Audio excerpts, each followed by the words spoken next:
in these times during COVID, when we're all sitting at home, it's sort of like a ray of light that we get to watch these amazing sessions when we can't all be together. It certainly brightens up my evenings. आज pandemic में हम digitally Jaipur literature festival कर रहे हैं और मुझे लगता है कि हमारे सामने श्रोता नहीं है, हम आपस में बात कर रहे हैं, लेकिन उस फील को, उस उमंग को महसूस कर सकते हैं कि हजारों लाखों लोग हमसे जुड़े हुए हैं, हमको सुन रहे हैं और कहीं ना कहीं कोई एक सार्थक हस्तक्षेप हो रहा है. People who came online to view and listen to our incredible speakers from across the world, we were able to continue in our tradition of ensuring the free flow of knowledge and information. Our prayers and love to all of those impacted by COVID-19 in this second wave. In these very difficult times, we wish to continue with our vision to ensure the free flow of knowledge and information to address so many vital questions of our times through our ongoing digital series. On behalf of Festival Co-Directors Namzat Gokhale, William Dalrymple, and all my colleagues at Teamwork Arts, welcome back to the new season of the Jaipur Literature Festival digital series. Today we present Stories I Must Tell, Kabir Bedi in conversation with Mayank Shekhar. Charismatic actor Kabir Bedi's candid and moving memoir, Stories I Must Tell, The Emotional Life of an Actor, is a compelling account of his turbulent professional and personal life. The fascinating love story of his legendary parents to his own intense relationships with the late Pratima Bedi and Parveen Babi, and his marriage to Parveen Dusanj, he shares insights into the roller coaster of his life and the lessons he has learned. Kabir Bedi's credits including starring with Michael Caine in Ashanti and Roddy McDowell in The Thief of Baghdad, and of course playing the title role in the Italian film The Black Pirate and the television series Sandokan. On American television, he has acted in Highlander, Murder, She Wrote, Magnum, Pie, Dynasty, and a number of HBO miniseries. In India, he's done close to 70 Bollywood films, famously starring with Rekha in Khoon Bhari Maang. Mayank Shekhar is an award-winning journalist, podcaster, and author, most recently of Name, Place, Animal, Thing, nonfiction on India and mass culture. He's currently an editor with Midday Newspapers, where you can read his popular weekly column, MS Word. Please remember that you can ask questions, and you can do so by commenting, typing it into the comment box below. Ladies and gentlemen, we now present Stories I Must Tell, Kabir Bedi in conversation with Mayank Shekhar. Mayank, Kabir Bedi, over to you. Thanks, Sanjoy. Thank you very much. Thank you, Sanjoy. I guess we all know why we are here now, which is, of course, to discuss Kabir Bedi, the great actor, but more so Kabir Bedi, the person and the author of The Stories I Must Tell, which is almost like a Forrest Gump kind of book, actually, given the people like John Lennon to Gandhi, Dalai Lama to Fellini, fitting in perfectly over a life of a staggering range, I have to say. This is absolutely the most riveting memoir I've read lately. Thank you, Kabir, for writing it, for bearing your soul, and welcome to this conversation. Thank you so much, Mayank. It's very special for me to be doing this digital series of the Jaipur Literary Festival because I've attended so many of the original festivals in Jaipur that to be sitting here as one of the speakers being interviewed by someone as illustrious as you is a real step up in life for me. And I feel privileged and honored to be here and speaking to such a wonderful audience, the kind of audience that I was part of and enjoyed interacting with and meeting so many brilliant minds and exchanging so many wonderful ideas and having so many thrilling discussions. So digital though it may be, it is still the Jaipur Literary Festival, and I'm thrilled to be here and talking to you. Well, you're talking about speaking to an audience, which you are doing right now. The first thing that I thought of when I was reading your book, Kabir, is it's so anecdotal. it seemed like I'm getting a drink with you and you're just telling me about your life. It's like, like two people sitting opposite each other and listening to Kabir Bedi in that sense. And not just in terms of anecdotes, like this is what happened, that's what happened, but more so in terms of the painstaking detail in those stories. It's just stories after stories after stories. No gyan, I must let the readers know. And it's almost like you remember every single moment and you're reliving those moments. What you were eating, where you were exactly, who said what you overheard. I mean, it almost seems like you spent 50 years writing this book. Is that true? Like, were you really taking notes of every single moment of your life, or the big ones anyway? Well, I took some notes at certain points in my life. That's true, but largely, I remember very clearly the important moments in my life, the important episodes and scenes that happened to me. Those kind of burn themselves into my consciousness. In some few cases, I've had to take a few dramatic liberties because I apply the historical standard of writing historical things, not what actually may have happened at this particular moment, but what could have happened or would have happened given who I was and given the situation.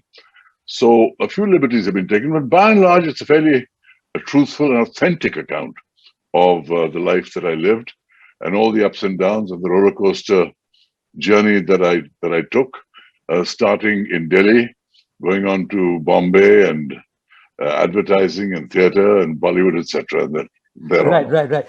You've also, the book itself is subtitled "The Emotional Life of an Actor," but more importantly, the book itself is called "Stories I Must Tell." And one of the things that I learned, Kabir, and which is what's surprising to me, is that while you've been a public figure for so many decades, you actually identify yourself as a shy person. So, in a certain sense, do you think this book was something you needed to get out of the system? You being a shy introvert person, because that was news to me too. I am shy. I am an introvert by nature. I have no problem speaking to an audience of 5,000 people. But if you put me in a room full of people, I tend to be shy, and I have to try and overcome that shyness and push myself to express myself and my thoughts.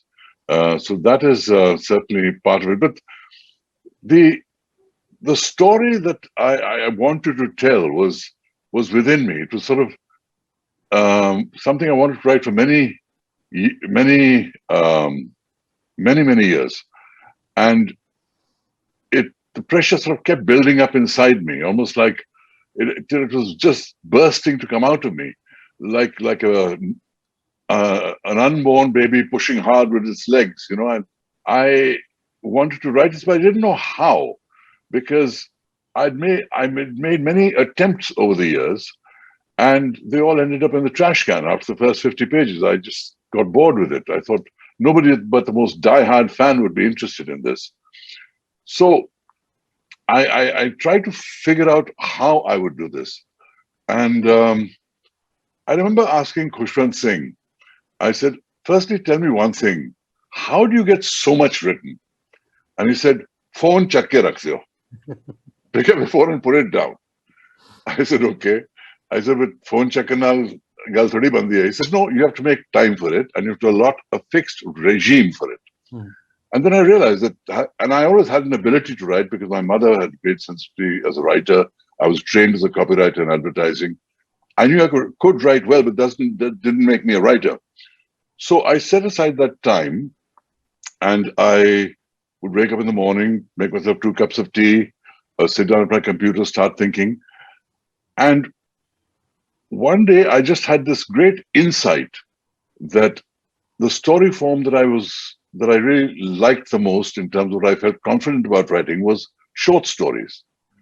And I decided that I'm going to structure my book as a series of short stories, which may overlap in time if they have to, but each story will be complete in itself, and yet in their totality, they will tell the story of my life. And that way, I knew I could keep a certain joy of telling a story going till the end of the story. I didn't know how to keep many stories going till the end of a large book. That seemed beyond my technical abilities. And I wanted to tell it as cleanly as possible and as evocatively as possible. I wasn't trying to compete with the Salman Rushdies of the world in the elegance of their English. I just wanted to tell it as cleanly, as evocatively, and as touchingly and authentically as possible, recounting what happened to me in this incredible journey that began in Delhi and went all the way to Hollywood and came back to India. Right. I mean, it is the emotional life of an actor, of course. But I think if we look at your professional life, Kabir, and what's also pretty apparent from the book, I mean, there are three distinct, although overlapping phases. One is the India phase. The second is the Italian phase, which is what I'm going to get to in a bit, because I want to just touch upon these two first.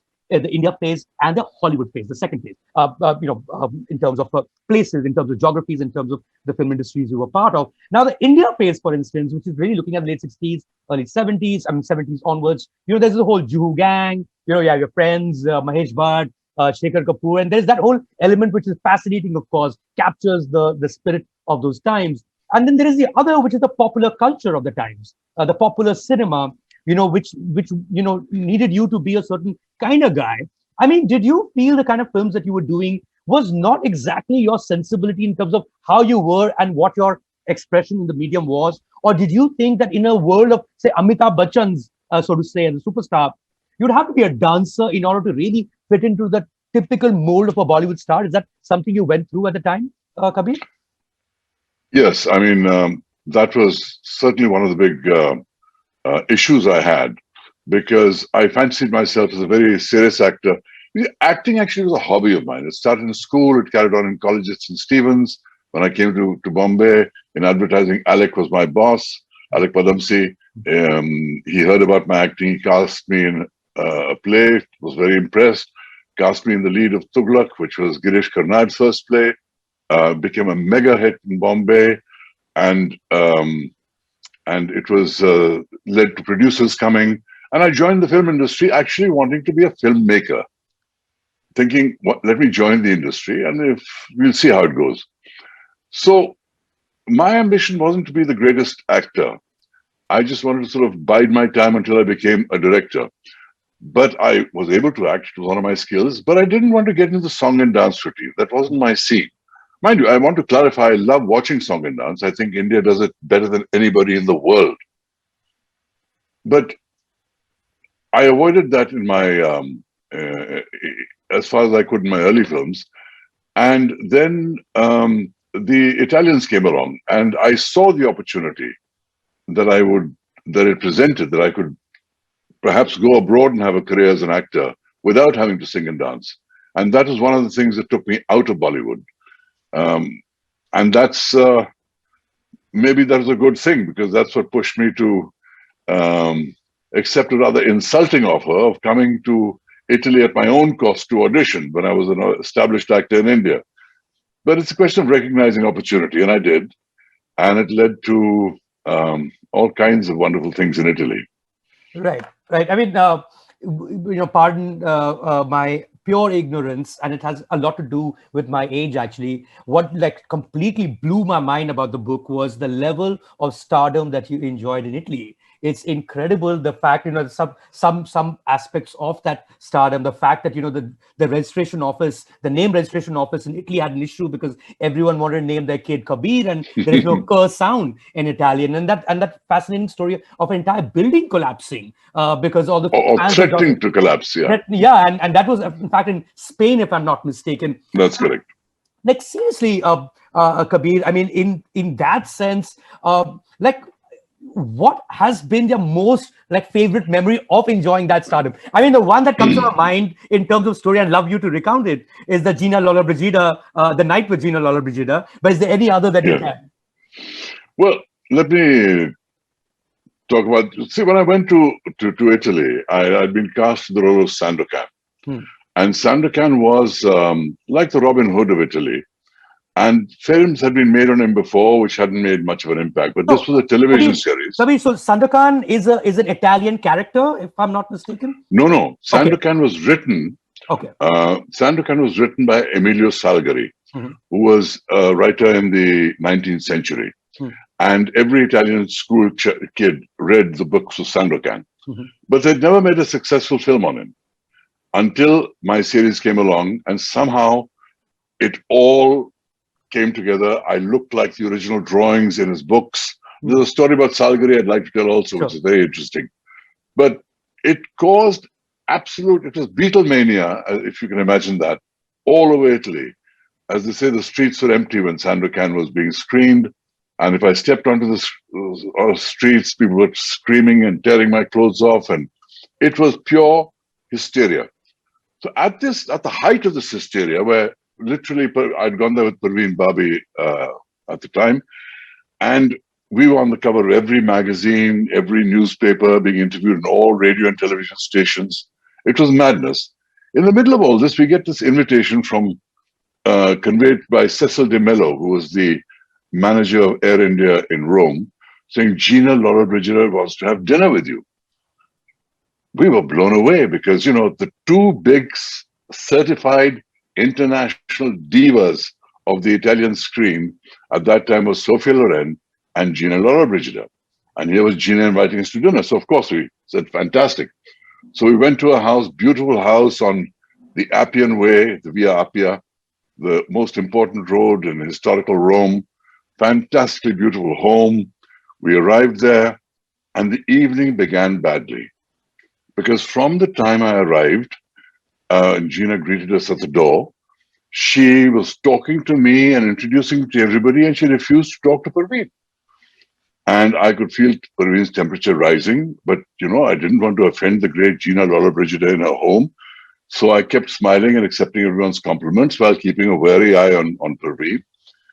And the plan was that she would get us to meet her friends and then take us to a private dinner in a hotel in Rome, a restaurant in Rome. So after sort of doing all the pictures and smiling, etc., we took off, the four of us, Cecil De Mello, Gina, me, and Parveen, to this wonderfully intimate restaurant in Rome, which had private alcoves and tables and a band playing music and a beautiful dance floor. And we came and sat down. And once again, Gina started talking to me. So I tried to change the topic. I said, people compare you and Sofia Loren. What do you think about that? She says, oh, that's like comparing a vulture to a dove. And Cecil De Mello laughed and said, yes, you must come to Gina's house the evening after dinner because it's called the India Room. It's an advertisement for India. And Parveen pressed my leg under the table to make sure that I didn't say yes. So I smiled enigmatically. And Gina said, let's dance. So I went with her onto the dance floor. We were dancing on the floor. I was talking about her films. And suddenly it occurred to me, I said, I'm dancing with Gina Lollobrigida, man. I could smell her perfume. I was guiding her across this polished dance floor. She was laughing at things I was saying, and I was elated. And she looked over at Parveen. She said, she's very beautiful. I said, yes, of course. The music finished. We walked back to the table. Once we sat on the table, Gina turns to Parveen and says with an imperious air of a queen, and you, my dear, what are you doing here? Following the star? I was dumbstruck. I mean, here was the star I admired attacking the woman I loved. And before I could even think of what to reply, Parveen cut in sharp as a rapier. She said, no, my dear, I'm with my man because I have a man. And Gina said, oh, she's very clever, this one. Very clever, very clever. So Parveen said, let's dance. So I said, okay, So I took her to the dance floor. I could feel she was really tense. And I said, and I was wondering, how am I going to make peace between these two women? They're both stars. They both have sensitive egos. What am I going to do? And Parveen nuzzles close to me. And she said, I'm leaving. I said, you mean leaving the dance floor? She said, no, I'm going back to the hotel. Well, how can you go back to the hotel? You can't walk out of the dinner with Gina Lollobrigida. She said, she may be important to you, baby. She's not to me. I'm leaving. So you put me in an impossible situation. And we come back to the table and Gina said, you had your little dance? And Parveen started reaching for her bag. I looked at Gina. I said, Gina, I'm terribly sorry, but we have to leave. No, this is not right. Dinner is coming. I said, Gina, I have to leave. Please forgive me. I hope you understand why. and I followed Parveen out, and that was the end of my dinner with the Italian diva.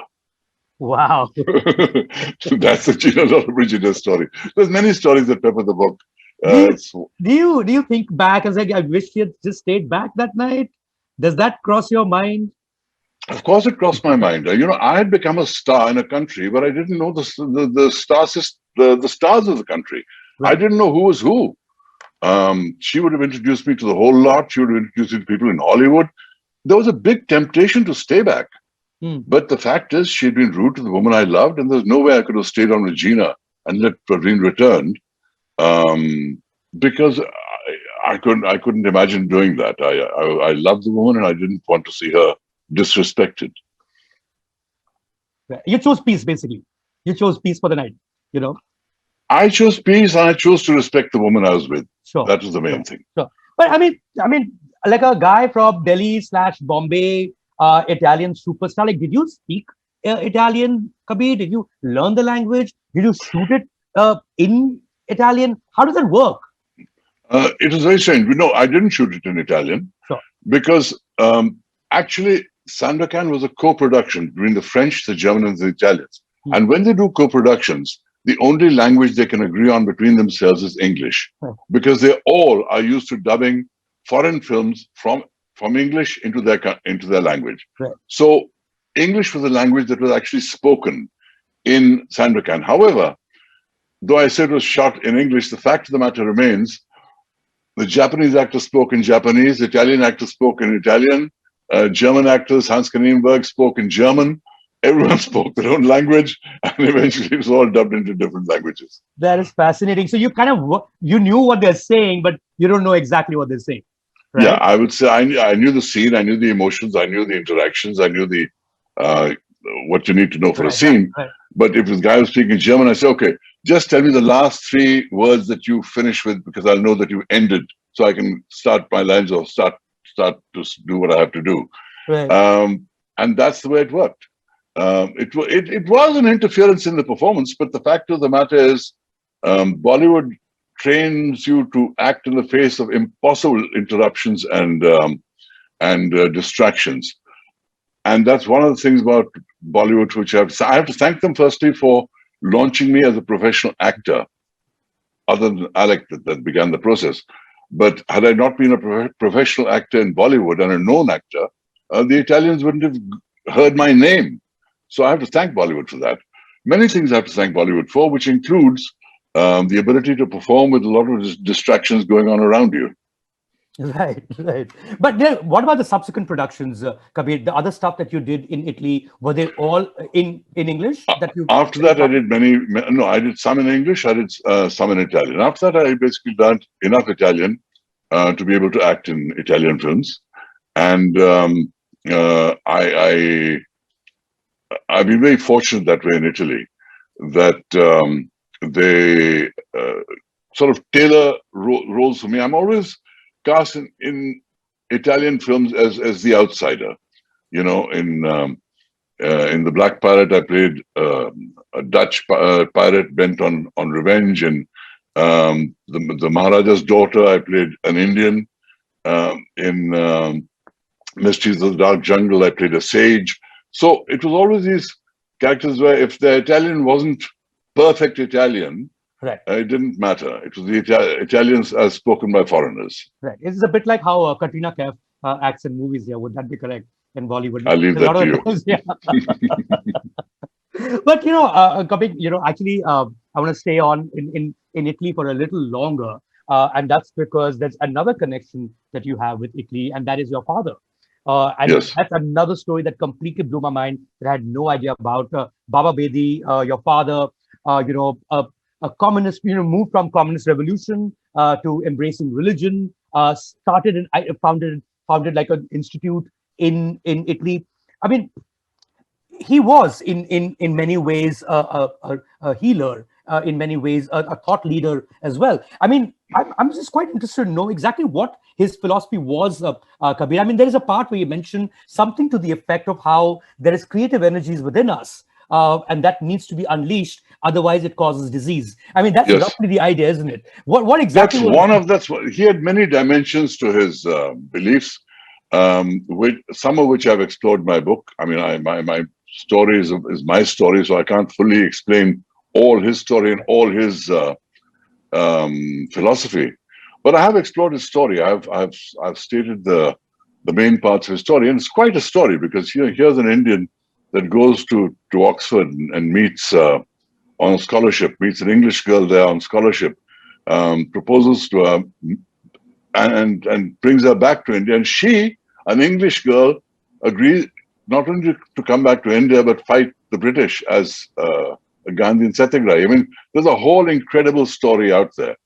And my father and my mother had this amazing relationship where, even politically, he was a raging, rabid communist. She was a peaceful Gandhian. When they both went into religion, my father became this thinker, philosopher, psychic, healer. My mother became a Buddhist, eventually rising to becoming the highest ranked Buddhist nun in the world. And yet there was this amazing relationship between them as a bond where they supported each other in spite of their different beliefs, in spite of being divided by continents. And it was an amazing story, which is one of the chapters of my book, and I think one that touches a lot of people. Right. I mean, your story is fascinating enough, but I think the senior Bedis have had an even more fascinating life, going by your account in the book. Your mom, of course, the fact that she was a Buddhist Tibetan nun. Before that, she worked. She fought for Kashmir's liberation. What's that one story of your mother, Freda Bedi, Kabir, that kind of typifies exactly who she was? Is there a story either in the book or that you remember, which sort of will tell the audience exactly what kind of person she was? Well, there are many things in the book that will tell you the kind of person she was. But let me just tell you two very sweet stories. One concerning the beginning of the romance of my parents, which is when they'd agreed to be engaged, and they were picnicking on the lawns of Oxford. My father asked my mother, or mother-to-be at the time, to peel some oranges. And she refused, not wanting to be servile to a man. And he was a hatta-katta Punjabi wrestler trained by Gama. It was the most natural ask of a bride-to-be. And this led to a huge argument between the two of them, which almost ended their marriage. And thank God they compromised. Otherwise, I wouldn't be here. And they reached the compromise that he would wait for her to finish peeling the oranges, and then they would eat them together. So they ate them together, and they stayed together for decades. There's another story, that the moment that comes to light, in their later years, whenever my mother went to Europe or Italy, she would occasionally stay with him, and she always called him Babaji. He always had a framed picture of her on the wall opposite his favorite chair in his house in Milan. And after he passed away, I found this note called 3 Wishes, where it's a very touching account, where there were 2 times when he saw an old couple together, and he lamented the fact that he would never be taken care of like that again. He would never have that kind of relationship with a person again. And and the final wish, I've pulled this out for you. He said, so the end of the second wish was, this scene moved me deeply, and I thought again of Frida and said to myself, this joy of someone caring for me, I'm not destined for in this life. The third most intense wish I had in this life is that when I take my last breath, my head should be resting on the knee of my beloved, and when I close my eyes in death, she should kiss my forehead, where she gave me the ecstasy of joy. Now this too shall never happen, and I shall go to the other side with my forehead ablaze with the desire of the kiss from the beloved. Wow. And I end the chapter at the bottom of the page saying, my parents' stories of lifelong companionship, even when divided by continents. Each found fulfillment in different ways. Each supported the other unconditionally. Beyond the desires of their youth, the struggles for their causes, even divergences in spiritual beliefs, Baba and Frida remained soulmates to the end of their amazing lives. Wow. Wow. Amazing. Kabir, there is so much of conversations and, very incisive, very insightful conversations in your book about relationships per se. And of course, here you're talking about your parents, but so much of it is actually you and the women in your life, Yes. and, starting with Pratima Bedi, the fact that at that time, the fact that you guys were living in was considered scandal of sorts in the media, like living in before marriage, of course. Then there was your relationship with Parveen Babi, which was, she was your partner, of course. Multiple marriages thereafter, of course. Honestly, Kabir, given your experience with relationships, if I had to ever get a relationship guru, it will have to be you. It's amazing, and there's so much love with the way you express each relationship that you've had. Honestly, what do you personally see as a future of relationships, given all that you've experienced? The world we live in, whether you've spoken about open marriage, versus exclusivity. You've spoken about, of course, live-in versus marriage itself, and then multiple marriages. What have you learned about relationships, given the experience that you've had, Kabir?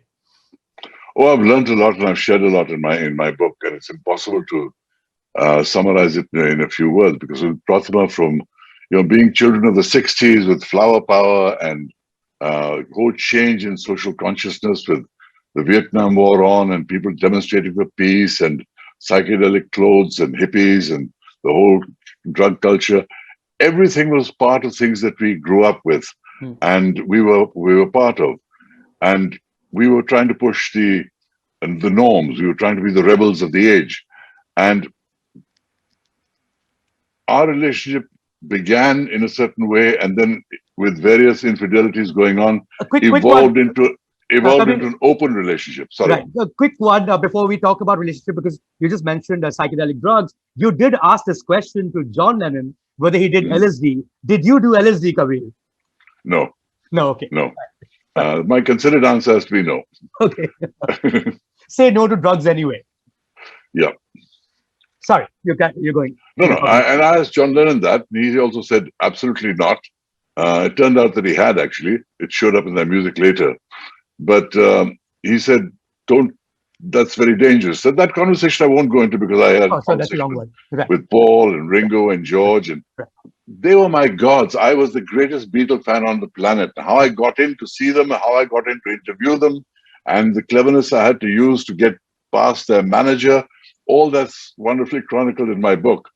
But you were talking about relationships. These, every relationship is unique. There's an English saying that says, "There's naught as queer as folk," which means there's nothing more strange than people.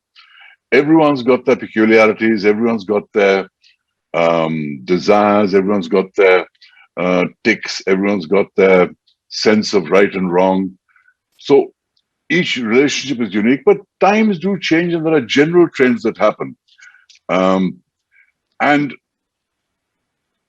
when I was in Los Angeles, all through my Hollywood years, I met a chap from the UCLA who was a futurologist. This is not in the book. But his name was, he was Iranian by origin, but he called himself FM 2030. And he was a futurologist. And I said to him, what is going to happen with human relationships? And he said, when people come into cities and things become more urban, many people lose connections with their families, but they still need the sense of family. So what they do is, a collection of friends actually becomes a family. They might even rent a holiday home together. They might even come and go from there.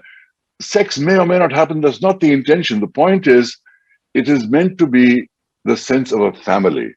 I think people will get that sense of family from this group of friends, while in their personal relationships being fairly fluid sexually in terms of the length of loyalty to a partner, a degree and depth of loyalty to a partner, changing partners, or maybe have a partner or not. That aspect, those two aspects may be separated in the future to come. But marriage as an institution is here to stay because society likes order. And I think, with the arranged marriages are here to stay. Even Tinder is actually arranged dating because you are actually checking out each other's preferences, mutual compatibilities before you meet. It's not like meeting in a bar. Right. In these arranged dates, you actually check people out far more than you would if you met them casually or socially. So I think people's relationships will change to the degree that they'll be able to evaluate their partners much better and therefore have more stable relationships. But at the same time, if you look at today's generation, they are far more fluid than that of the generation before. I mean, basically, you're saying Tinder is arranged marriage without the parents. It's arranged dating. It's arranged dating without the parents. Right. Yeah. But at a more a real level, and of course, like the opposite of Tinder in the sense is when you get so involved with your partner, and their life becomes pretty much yours in terms of what they're going through, in terms of their ups and their downs, their lows and their highs. And why only partner? It can be someone you're close to. It could be your child. So I think there are two parts in this. There are two chapters in your book which were deeply moving, Kabir, and both of them deal with mental health at a certain level, at every level actually. One is Parveen Bhabhi, what she went through, which was another phase of your life back in the 70s. Another is your son Siddharth, which is another phase of your life. It was much older, it's the late 90s, if I'm not mistaken. How did you see this aspect of mental health in different phases of your life, of course, but also different phases in world's response to mental health per se? How did you experience it, and how do you think it's changed over time? Mayank, I'll answer that, but I just want to finish what I was saying about relationships. I think despite all those changes that may come out in social ways of social interaction, the need for deep human emotions in relationships and deep personal commitments will always remain, and it's a very beautiful thing. And my relationship with Parveen was one of intense love. With Prathama too, there was enormous love. The form of love changed over time, but we remained friends also to the end of our lives, to the end of her life. So those need for deep relationships is something that my book certainly explores in great depth. Now, coming to the aspect of mental health problems, Parveen certainly had those, and because of the degree of caring and passion that we shared, I naturally saw myself as a protector, and there was a great desire to heal this person. But one of the problems in mental health, the first problem in mental health, is that the person who's afflicted, this was true both of Parveen and my son, would not accept the fact that they have a problem. Now, this is the biggest bridge to cross.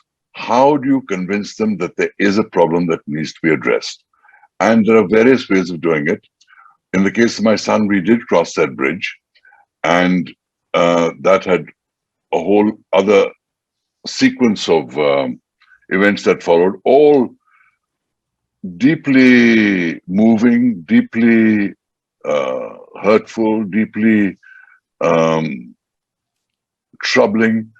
Because, when the caregiver is the person who suffers as much as the person who's afflicted, because the caregiver is trying to adjust for the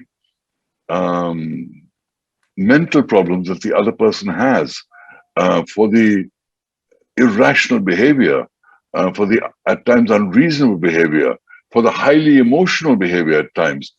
And the caregiver has to try and deal with that. Now, in the case of my son, I believe medicines today are far more effective, and the care treatments are far more useful. In those days, they were less so. But that journey of trying to save my son from the brink of suicide is a deeply felt and very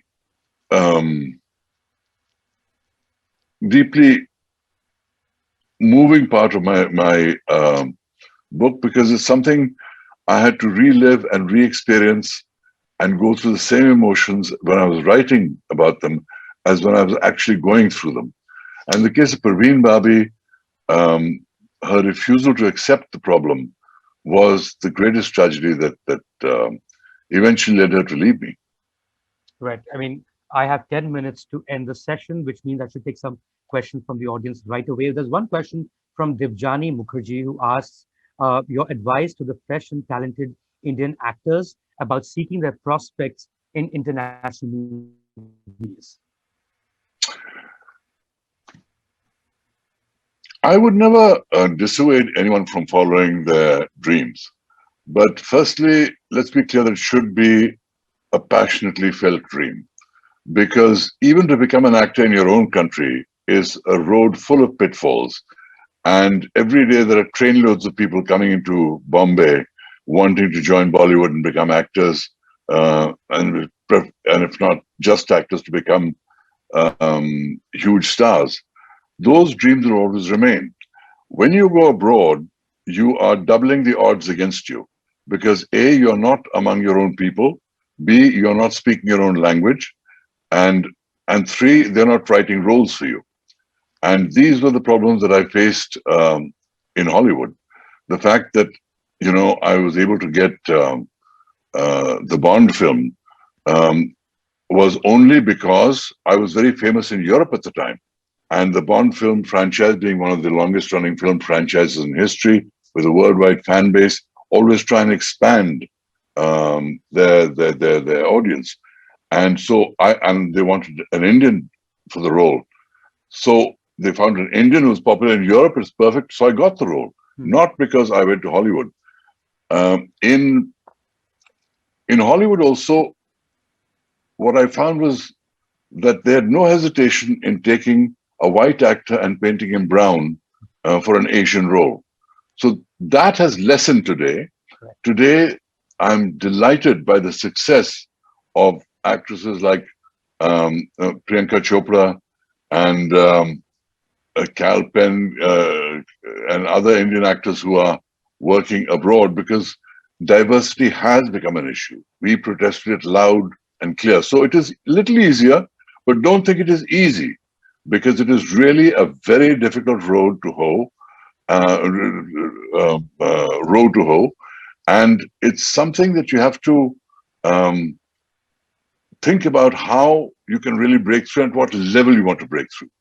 In my experience, every foreign actor that has ever made it in Hollywood, and this is certainly true the time I was there, had done something major in their own country that somehow made waves in Hollywood before Hollywood took them on and made them stars. I was trying to do it from the ground up. In the case of, say, Gandhi, Ben Kingsley, he did Gandhi and came with that. In the case of Omar Sharif, he came having played great roles as an Egyptian, and Dr. Zhivago, and playing Lawrence of Arabia. So Rutger Hauer, Sonia Braga, what's her name? Antonio Banderas, Penelope Cruz, all of them have done big films in their own countries. So my advice to you is, if you want to make it abroad, do something major here and then take it as your calling card there. I mean, Omar, that you mentioned, in that sense, would be the first person from the East, as you also mentioned in the book, to have made it in Hollywood. Now, Kabir, there's this urban legend. I need to get that corrected from you. Like, he did Lawrence Arabia. Of course, you did 3 films with him. You were friends with him. He did Lawrence Arabia that made him big. Was Dilip Kumar really offered the role that he turned down? Well, that's been an urban legend for many years. I believe he was considered. But the fact is, Omar was clearly the favorite, because he was Arab, and they wanted somebody to be with that sort of presence, the kind of presence that Omar brought to it, was what they really wanted. Omar was a very colorful guy. You have lovely stories. If you can at least recount one of them, at least the bits about where you would have fights after. See, Omar was a highly intelligent man, and he didn't suffer fools. So, but one thing whenever was shooting on location, I was shot in many locations, then from France to Morocco to Israel, but not Israel, Italy. He would go to the chef in the morning and decide what he wanted for dinner and choose the wines and everything, arrange a wonderful dinner of 5, 6, 7, 8 people. And then he would invite various people to join him for dinner, whether they were visitors to the set or anyone he found interesting. At this dinner, if the conversation was interesting, no problem. The minute it got boring, or people started talking cliches, or started talking about the weather, Omar would look for a fight.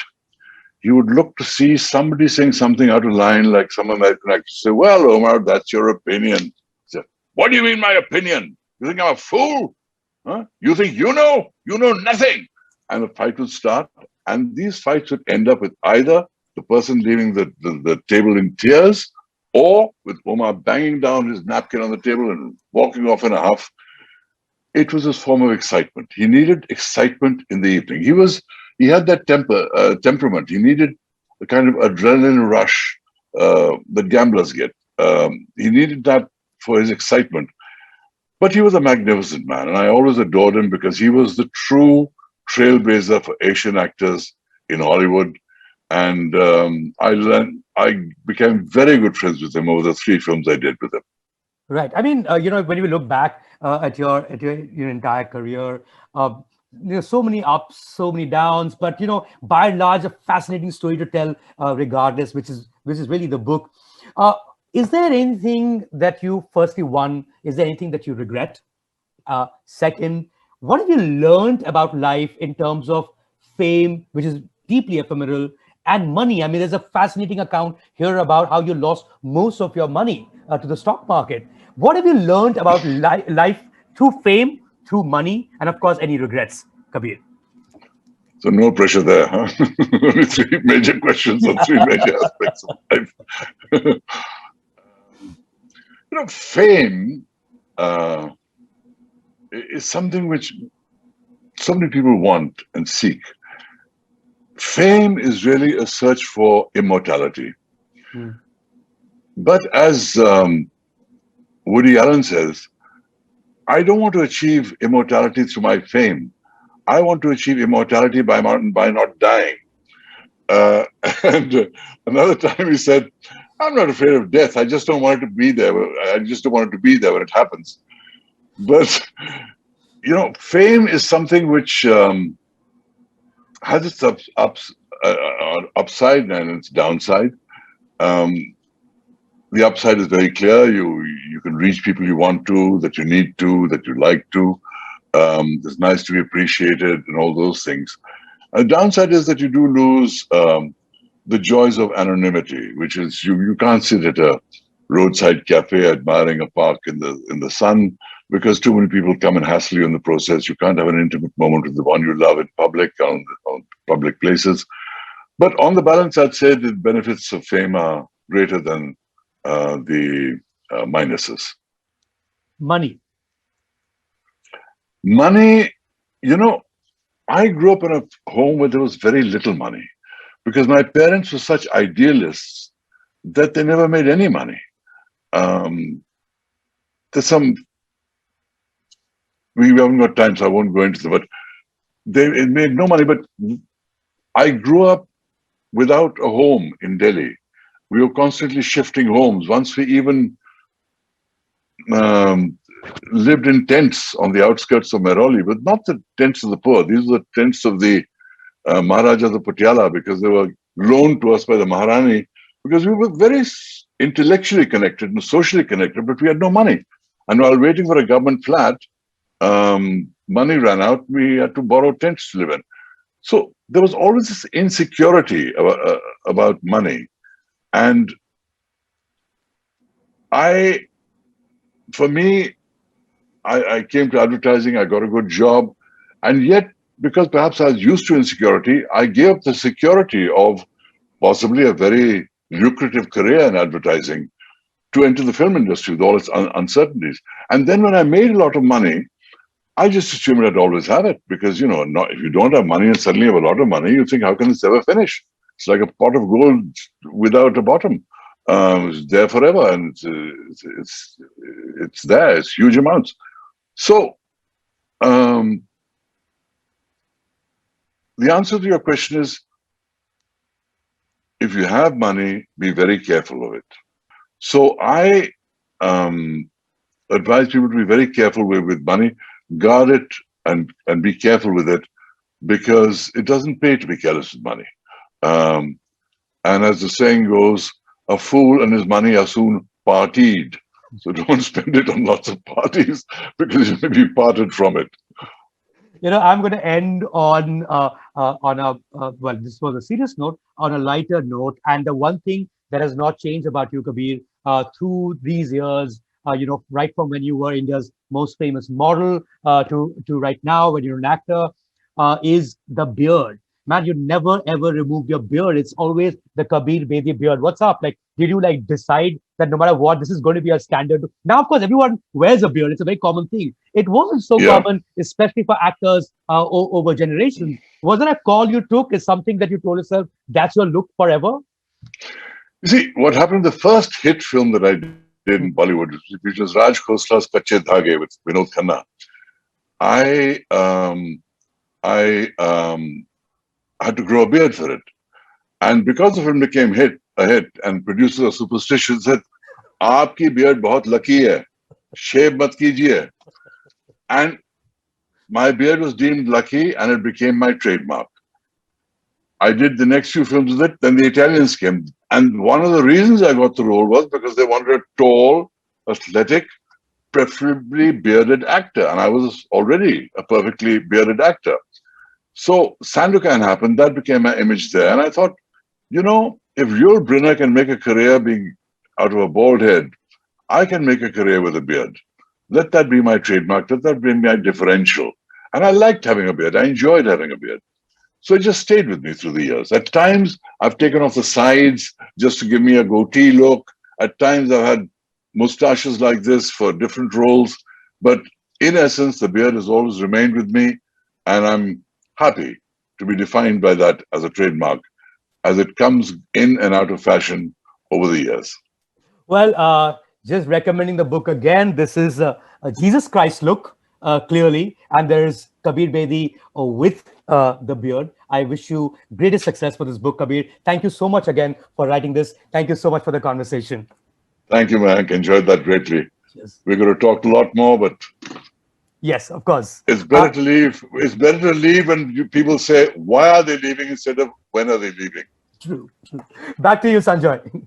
Thank you so much, Kabir Bedi, Mayank Shekhar. Absolutely fascinating conversation. So much more to discover there. Relationship with Pratima Bedi and Nikki Bedi and everybody else. So do pick up the book. It's available. It's doing really well.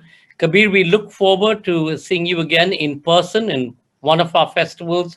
Thank you so much for hosting so many of the DSC book prizes that you did at the Jaipur Literature Festival in its early years. We would have loved to have you back in person, inshallah, perhaps when this COVID is behind us, we will have that occasion. Mayank, as usual, superstar, so thank you so much. Thank you so much, Sanjoy. Thank you so much. Both Parveen and I look forward to coming back to the JLF when it starts again. Both of us adore the place and salute everything the JLF is doing in India and abroad, for that matter. Thank you. Congratulations. Thank you so much. And as you all know, the grave repercussions of COVID-19 has really set back so many artists and artisans. And in our effort to rebuild many of their lives, Teamwork Arts has relaunched, I believe, Art Matters for 2021. Last year's initiative, we were able to raise about 7.5 million rupees, and we helped about 5,200 artists and artisans spread across the country. We need to help them again. There is a great deal of desperation out there. As all of us know, as an artist, if you don't perform, or as an artisan, if you don't sell your ware, at the end of the day, you don't eat. So if you can, please do press the contribute button on your screen right now and contribute as much as you can to the cause. Stay safe, stay double masked, and we look forward to seeing you next week on Friday with 2 new sessions. India's Power Elite with Sanjay Barua and Kota Nilima and with Maya Mirchandani. And the second session will be Fiction as Resistance to the Unmaking of India, the indomitable Nayantara Sehgal in conversation with Jayanti Naju Seth at 7 p.m. IST, 2:30 p.m. British Summer Time, and 9:30 a.m. Eastern Standard Time. Stay safe, stay double masked.